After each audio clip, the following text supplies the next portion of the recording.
will continue actually, not start. We're starting and continuing. We're starting with part number 4 with the if the tissue is very tight in the cassette. We're talking about histology, about the cassette that you place the tissue in. We all know that the tissue has to be no more than 5 millimeters thick. But if this thick and the cassette is clamping too hard on it, that will affect the tissue processing. The tissue processing is about 16 stations of chemicals going in and out, and they have to penetrate the tissue. So obviously the squeezing of the cassette on the tissue may affect the processing of the tissue, right? So it will not be processed as good as it should be.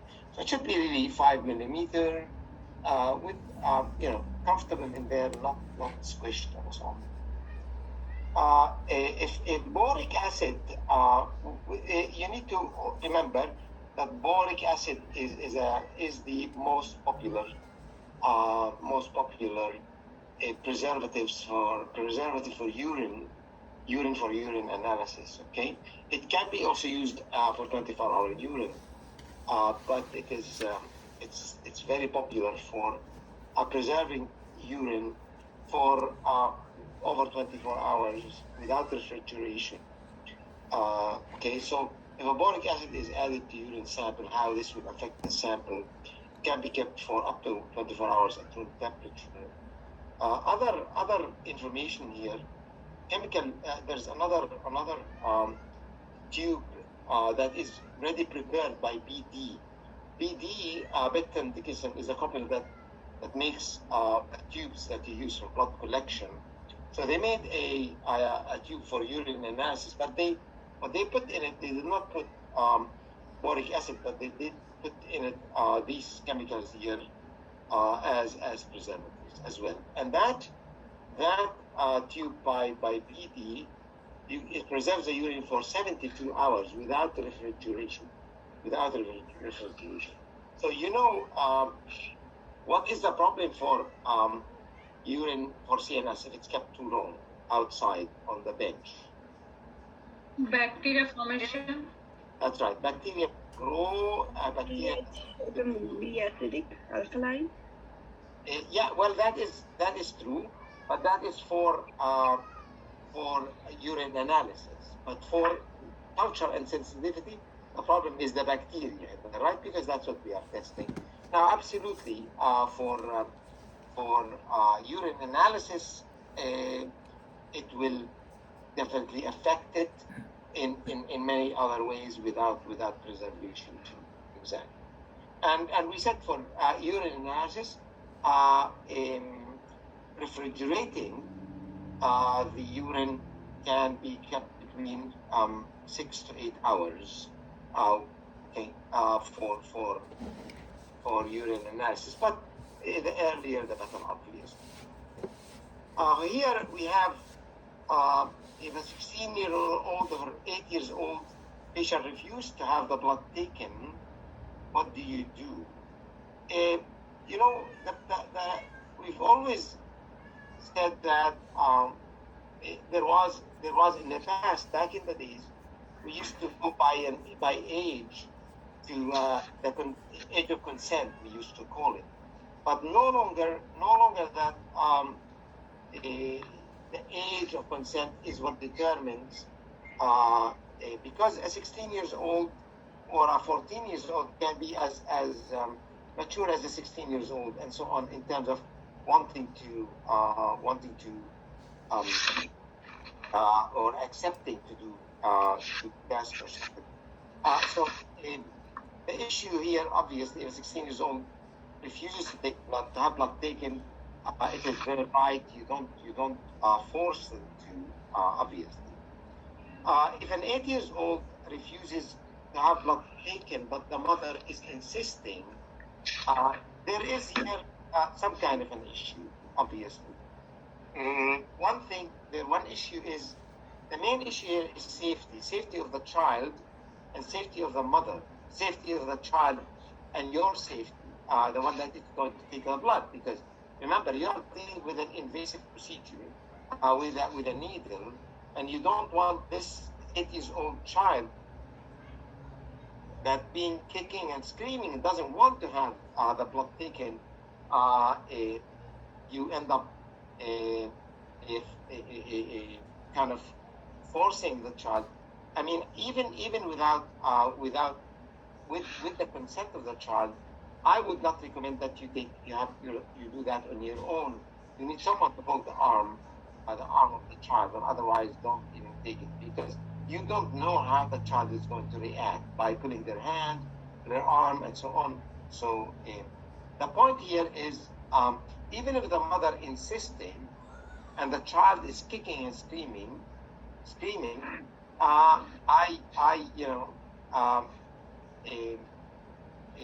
would, for safety reason, I would not take it. Okay. If the patient has an IV in the right hand and hematoma on the left hand, where would you take the blood?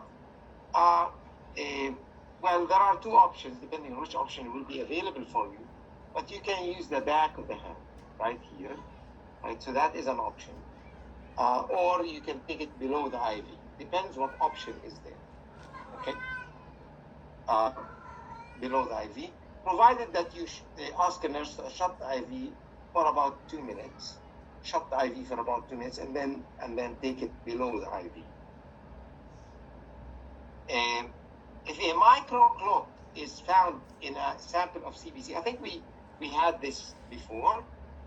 We reject it because any clot in there can not only that it compromises the count of the red cells, but it also can clog the instrument.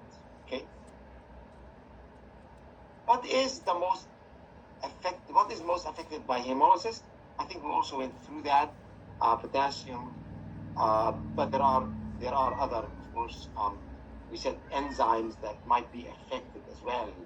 But the main thing is usually potassium. That is because potassium, if it is high, it can be a predictor for a heart attack. So it's a serious thing to report a potassium that is high. If you report an enzyme that is slightly high, it can be checked. It's not a big deal. The person is not going to die from it. But if a potassium is high, it's dangerous because it can cause a heart attack. I mean, undoubtedly, and it's an emergency thing. The other day, my mother had a 6.2 potassium, and the family doctor called me, "Can you take her to the emergency?" I said, "But she's fine." She said, "Does she have a chest pain?" I said, "No, take her to the emergency room. It's better." Because 6.2 is obviously, the highest is 7.2, but she had 6.2. So, yeah. If you have no other option but to take blood from an arm with an IV, where would you tie the tourniquet? So this question, as you can see, came in so many ways. The same as the issue of the blue tube and the short fill and the using the butterfly and so on. So there is this question came in so many ways. They ran out. I think they're running out of options trying to trick the students with this. Okay, so if you have no other option but to take the blood from an arm with an IV, where would you tie the tourniquet? Okay. So the option that the students told me about is between the IV and the venipuncture site. So let me draw it for you, just so that your imagination will. So if this is where the IV, okay, and so on. If this is where the IV, so the IV, and you want to take the blood in here. This is a spot where you want to take the blood. This is where you tie the tourniquet, right? Okay. So the point. Yeah, below the IV is also the option, right? Instead of in between. Well, no, here they're asking about the tourniquet.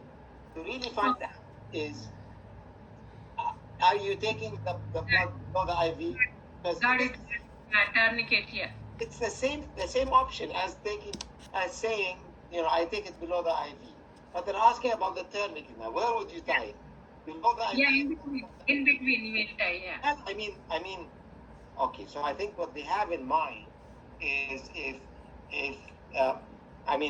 someone who probably doesn't know what they're doing, they are taking the blood in here, but they're tying the tourniquet above the IV. So there is no benefit doing that. You know what I mean? The tourniquet has to be between the IV and the puncture site. You got that, guys? Yes, got it. Yeah. So be careful what they're asking here. Okay. Where a sample for Bordetella pertussis would most likely be taken to? Well, Bordetella pertussis is the one that causes whooping cough, and usually it is found. It's usually it's harbors in the nasopharyngeal area, which is the back of the nose, part of the throat. Remember, the throat has the nasopharynx, the oropharynx, which is the mouth area, and the laryngopharynx, which is below in the larynx down here, right? So the nasopharynx is the nose part of the throat. Okay, that's where it's normally taken, and it's taken from a swab, flexible swab, with a wire that is inserted in the nose and into the back of the nose, right? Back into the throat, back of the nose. 84, if testing cannot be performed on a urine for CNS within 30 minutes for CNS, after collection, sample should be placed in, of course, the refrigerator or in boric acid. I think we had the same question. So it looks like this question keeps on coming all the time. Okay?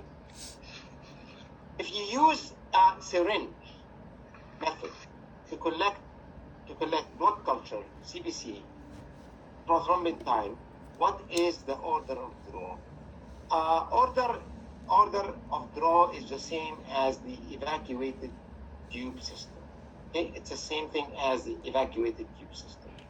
So blood culture, PT, and then you take CBC. All right. Now, I have a note in here. According to CLSI, the Clinical Laboratory Standard Institute standard, blood collection with a needle and syringe should be avoided for safety reasons, right?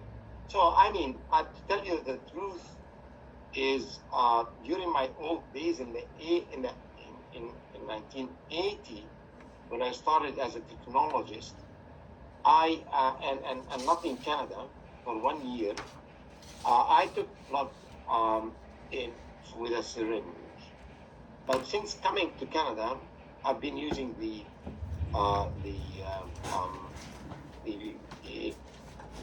evacuated tube system, and I've never ever had to take blood with a syringe here in Canada.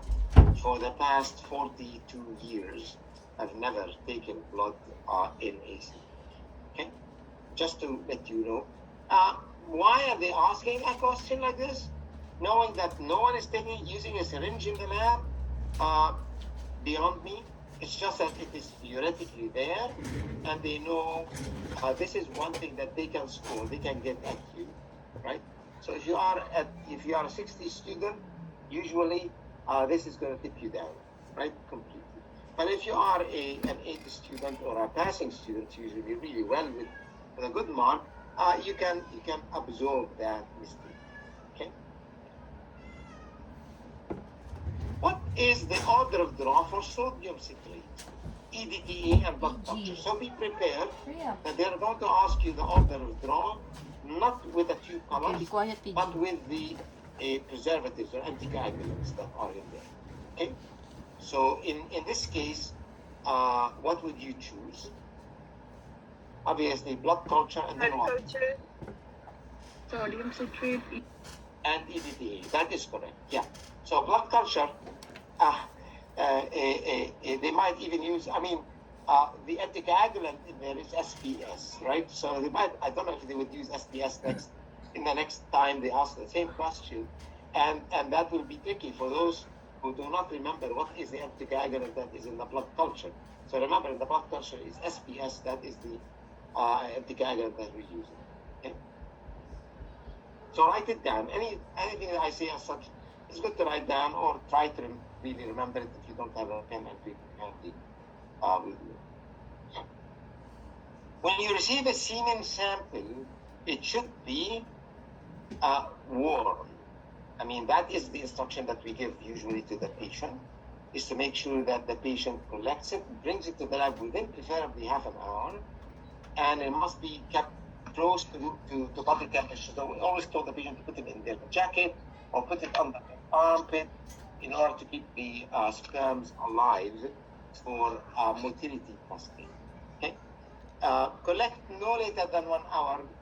Collected no later than 1 hour ago. I mean, really, the earlier the better. I've done millions of these tests in my career, as a technologist, and we've always insisted. And I've seen, I've looked at sperms under the microscopes, and because after a while they become sluggish, they cannot move, because also so it is recommended. Also, while we are here, since they asked a question about semen sample collection, you need to know the instructions for semen analysis instructions that you give to the patient. Of course, we know that you have to tell the patient that they have to abstain from any sexual activity whatsoever between 3 to 5 days. They should collect it by natural means, meaning you cannot use a condom, or you cannot use a withdrawal method with the partner because withdrawal method is doing coitus or actual penetration, and then when orgasm is felt, to pull it out and then collect. That is not recommended because the first part of the ejaculation is that where the sperms are. So the male would not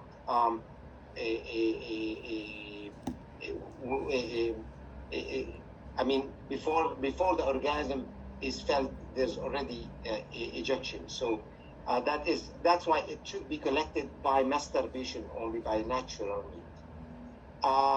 The other thing is it should be collected in a sterile tube. It's a sterile container, the urine container. Second, it should be delivered to the lab within half an hour. It should be delivered to the lab while it is warm, close to the body. Okay? So all of these are the recommendations for semen sample collection for the purpose of fertility. Because there is another semen collection for the purpose of vasectomy. With the vasectomy, there's none of the above needed, because in vasectomy, all what we're looking for, even one single sperm, if we find one single sperm in the microscope, wherever we look, that is important to remove. Okay? 88, what is the fixative for fluid cytology? That is, when we say fluid cytology, we mean the non-gynecological collection. So the gynecological collection, of course, we know the sure path or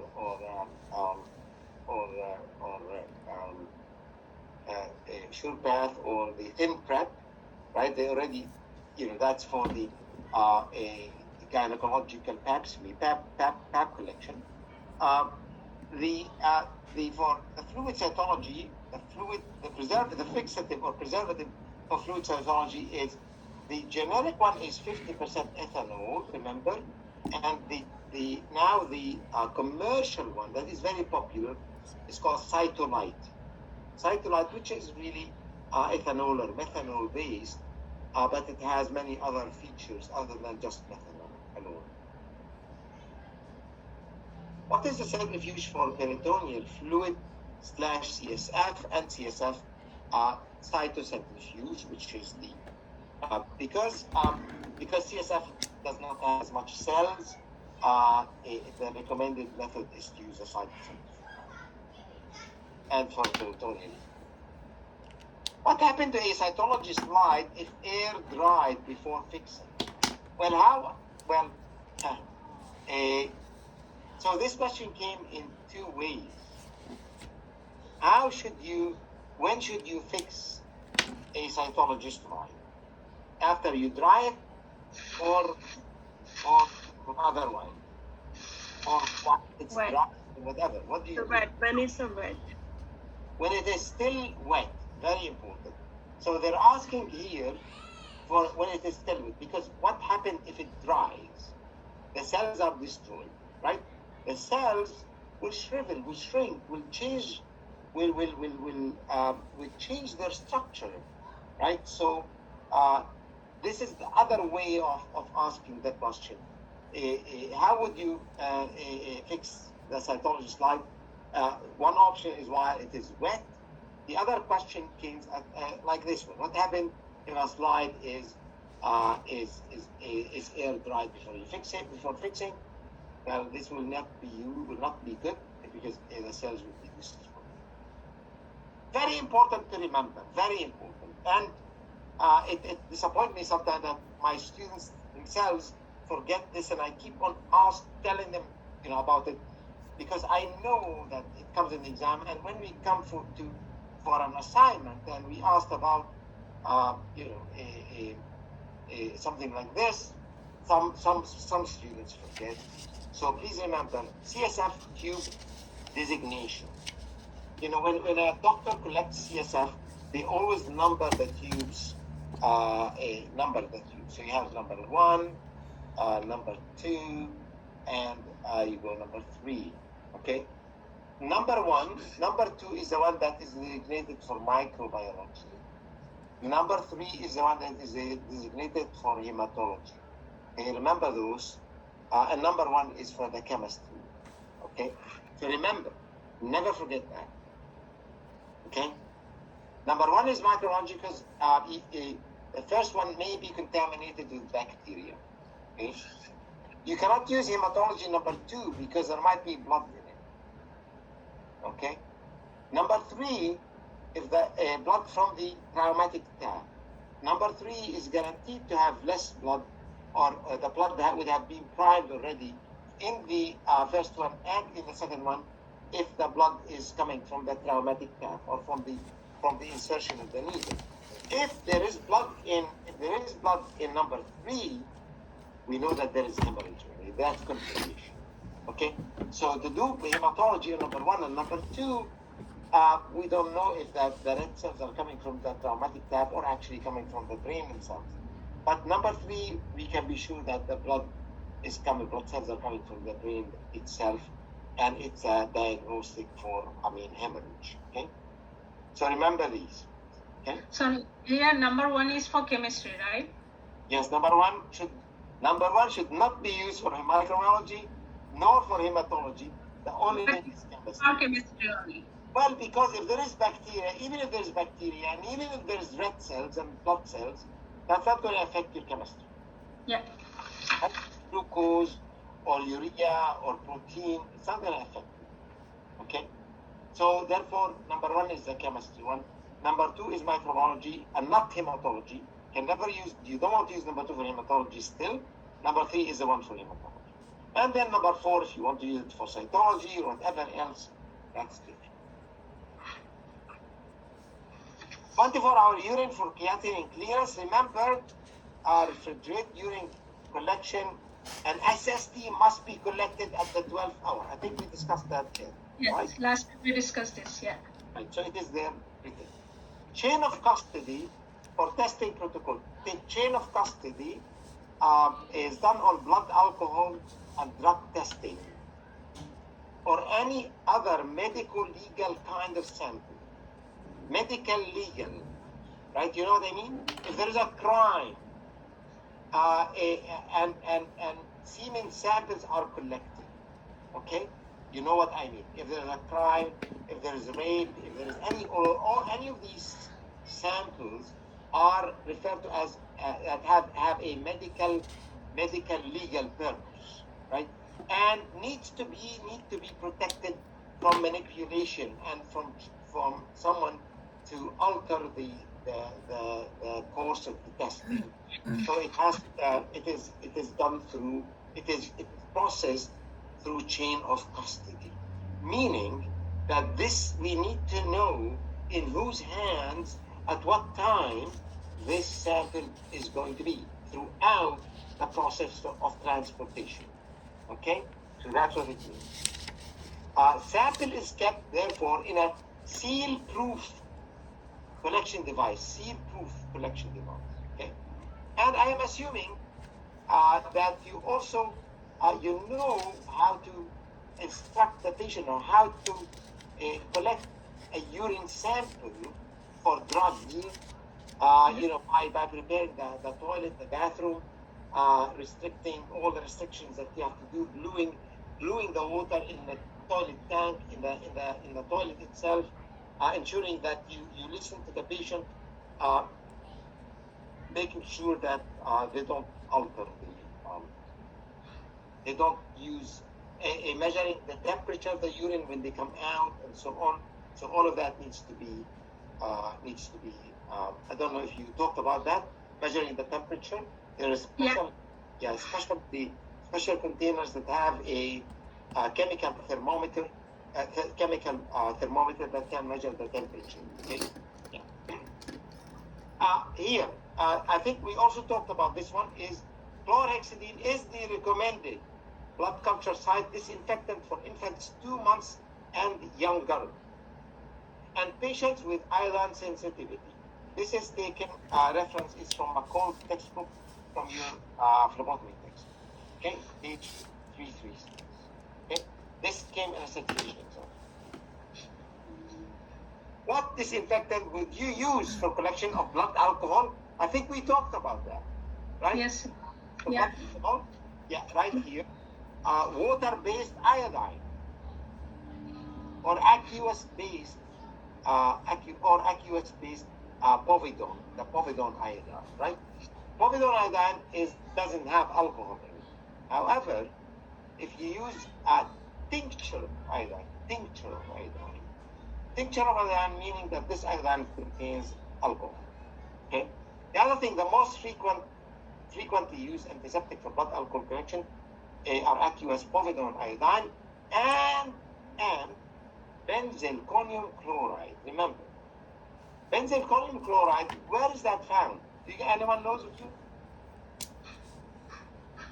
This is the chemical that is found in the pads, in the towelettes that we give the patient to wipe for urine collection.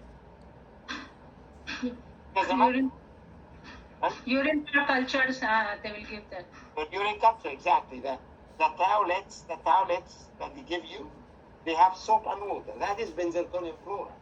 Benzalkonium chloride is just a fancy name for soap and water. There's no alcohol in there, so you can use. Now, if you don't have povidone iodine, if you do not have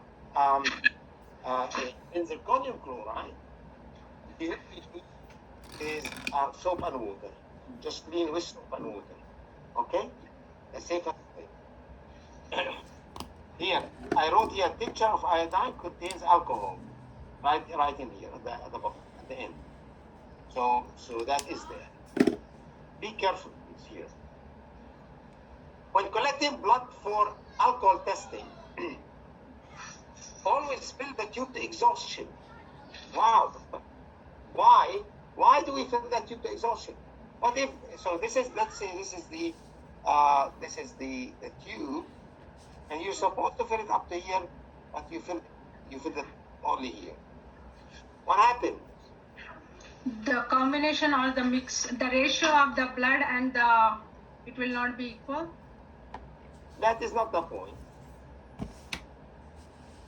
The point is, listen to this. What do you know about alcohol? Alcohol evaporates? It evaporates, right? Yeah. So in here, there is more alcohol that will evaporate in the empty space, right? More alcohol will move from here to the air, right? And will not be contained in the blood. Okay? That is why alcohol evaporates in the space that is not filled with the blood. And another thing, for the same reason, never open the cap. Okay? Never open the cap for a gray tube that is for alcohol. Okay? Never open the cap because the alcohol will disappear. Right? So that's another reason.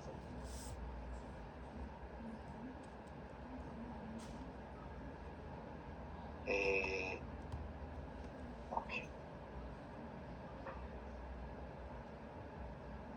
Okay. Don't know what I'm doing here. Oh. So just fixing my screen. Okay. What should cause the blood to flow during skin puncture? What should cause it to flow? Is it the squeezing?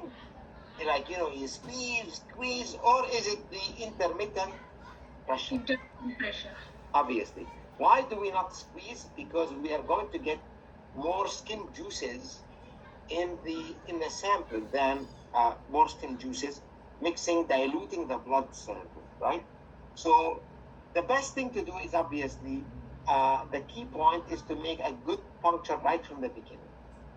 Okay, squeeze really well before you puncture, so you make the skin really firm. And when you prick for the whole depth of the lancet, okay, so that you can get a good puncture, and that guarantees that the blood will flow effortlessly. Okay. All right. I'm not going to discuss too much of this, but I don't know if this question is still available. If a police officer asked you for blood alcohol test on a driver, what should you do on a driver that is possibly impaired, right? And the police brings the patient to the lab, and the police tells you, I need you to collect blood from. Well, the first thing that you might ask is, does the police have the right to bring a patient to us? Yes, they have the right, provided that they get a subpoena from they get court order. And when I was reading the law, a policeman can get a court order, a judge order, by phone from the police car. So, okay. So if the police comes to tell you that I have a court order to take blood from this driver, then that is okay. Now, the other point is, what about patient's right? I mean, that is another dilemma for you and for us, is that patient we know that has the right to refuse, right? But in this case, he is brought by a policeman, and so in my opinion, if you need to evaluate the situation in there, if the patient is refusing and the police is saying take the blood, you still cannot take it for safety reasons. You know what I mean? So that is a dilemma. I did ask a lawyer one time. The MLBO had a symposium, and they had a lawyer that was specialized in cases as such. And I posed the question to him. He was just confused as I am, right? Because there is a lot of so anyway, I